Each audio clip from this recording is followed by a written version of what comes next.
FM News on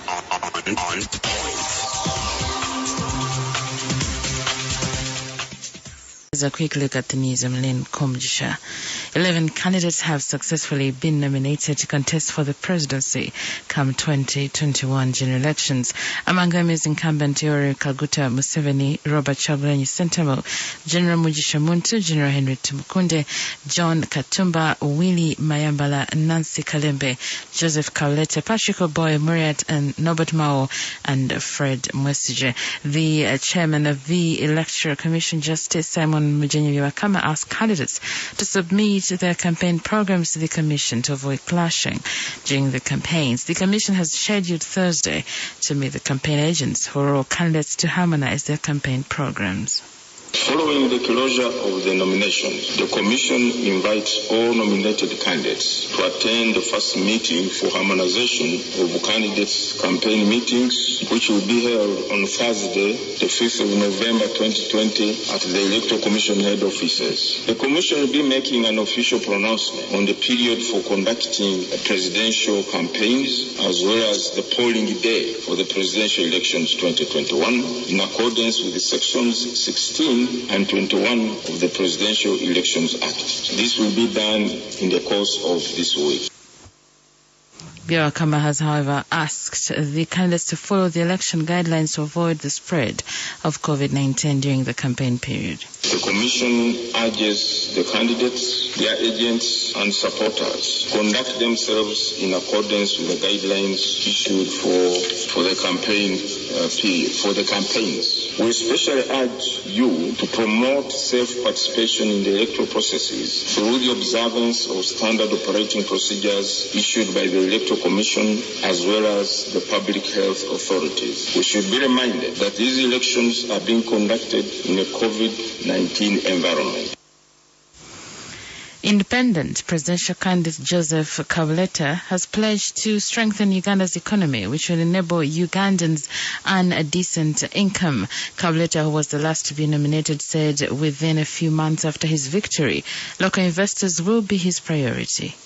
The first thing I told you is money in people's pockets, and you will see me in your wallet. After your vote, the next time you'll see me is in your wallet when you see an earthquake in your wallet, and you know that I'm around that place. Even if you can't see me physically, every time you see your wallet borrowed, you know I'm around there. The second thing is to turn the country back away from foreign control to local indigenous control, where people who are born here have feel that they have a privilege in this country, rather than feel that they will be slaves in this country to foreigners.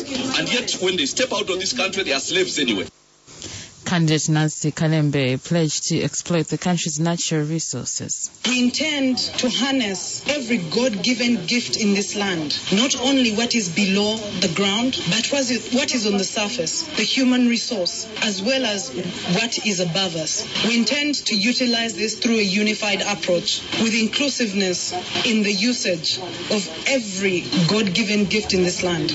We intend to focus on unity so that Ugandans can start to say, I am Ugandan, wherever they go, proudly.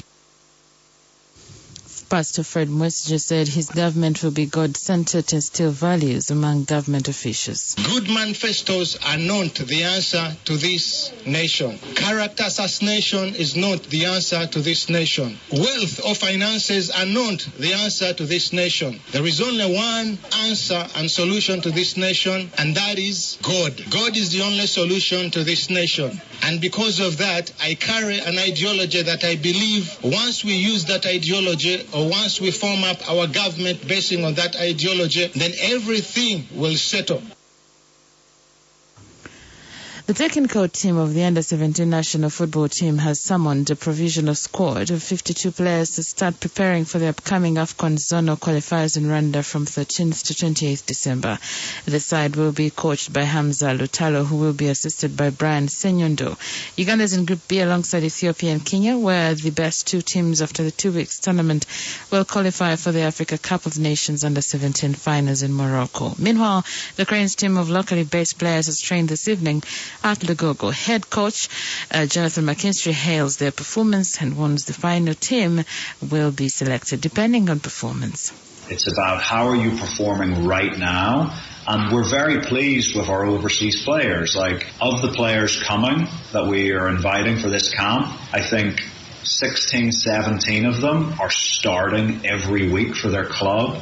And one or two of them, whilst they might be substitutes, they're getting 30, 40, 50 minutes every week. So, all of our foreign-based players, we're very pleased with where they are at the moment. In other news, female professionals working in media and communications in Malawi have staged demonstrations in 2 different cities to protest against growing incidences of rape, particularly of young children. Donning purple outfits while carrying placards with messages condemning rape, the women under the umbrella of the Association of Women in Media staged demonstrations in the capital, Lilongwe, and the southern city of Blantyre. A third demonstration failed to take place in the northern city of Mzuzu due to what organizers said were logistical challenges in Lilongwe. The women walked for 5 kilometers, ending up at the city council headquarters where they presented a petition to the mayor.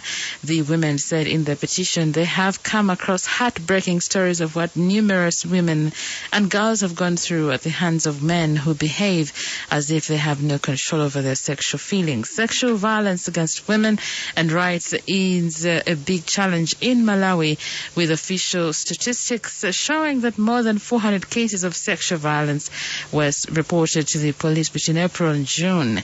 The group has demanded that punishments for perpetrators of sexual violence be increased and that sexual abuse cases be tried in the High Court. And that was the news. XFM News on point.